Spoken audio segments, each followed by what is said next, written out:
বিসমিল্লাহির রহমানির রহিম। Dog squad duty মূলত আমার না, যেহেতু আমি আইনশৃঙ্খলা ডিউটিতে সবসময় নিয়োজিত থাকি, তাই কিছু সময় ডগ স্কোয়াডের সাথে যুক্ত ছিলাম।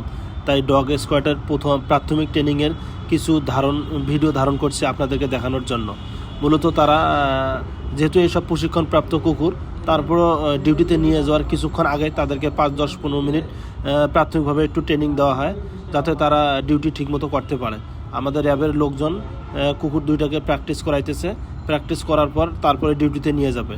ঠিক যে নিয়ে নিয়ে যাওয়ার আগ মুহূর্ত একটু কুকুরগুলো টানা হেঁচড়া করে, তারপর আবার কথা শোনে, তারপর একবারে চূড়ান্ত পর্যায়ে আবার নিয়ে যাবে ডিউটিতে। এই যে এখন নিয়ে যাইতেছে, আপনারা দেখেন, ভিডিওটা দেখলেই বুঝতে পারবেন।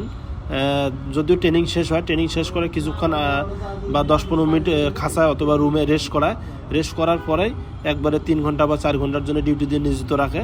এই যে এখন ডিউটিতে নিয়োজিত রাখছে কুকুরটাকে। দেখেন, কুকুরটা অটোমেটিক র্যাবের সাথেই চলে যাইতেছে সার্চিং কাজ করার জন্য। আমাদের র্যাবের একজন ভাই যে কুকুরটা নিয়ে যাইতেছে, সে অটোমেটিক সার্চিংয়ে চলে গেল গাড়ি